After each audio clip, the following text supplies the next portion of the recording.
To start off chapter 13, we have what is overexploitation.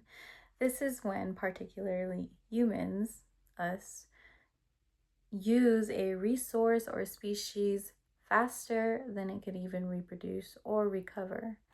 A prime example of that would be overfishing or overhunting, which in general reduces the population so much that it cannot sustain themselves, meaning it has no time to recover or regrow, and it just leaves it there to die. The next question is, what is habitat loss?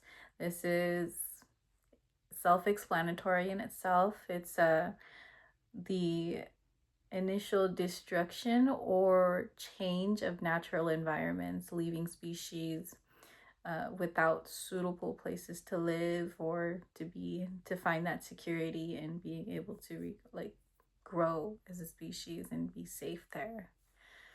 Our next question is, what is trophic cascade?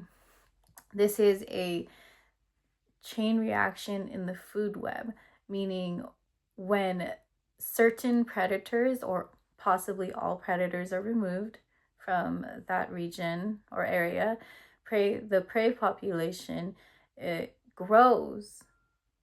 But it grows so much that they begin to overuse the resources that they have. So it grows, but it kills resources. So we have to think in long term, how long will they be able to survive on that? Okay.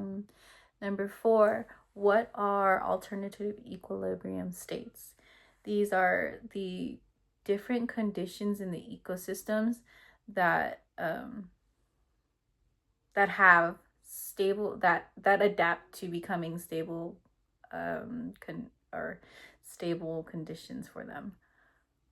An example I remember is the coral reef systems that shift from once being coral dominated to then becoming algae dominated and staying that way because they just have that shift and they adapt.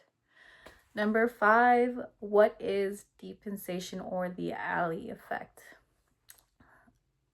If I remember correctly, this is when there are certain populations that start to become, or that have already become very small, that it becomes a lot more difficult for certain individuals or certain species to find mates or reproduce. So the effect is that, yeah, they become smaller, and they just become smaller and smaller and smaller. And our last question for chapter 13 is, what is environmental generational amnesia or shifting baselines? Generational amnesia is when people see the environment that they grow up in as completely normal, because throughout time things have been changing, resources have been changing, but they see it as a way to adapt to. In certain situations, like the younger generations, they can accept that there is a lower fish population and they see it as normal. It's a natural baseline because that is what they started with and that's what they grow up with and that's what they think is completely normal. And that is chapter 13.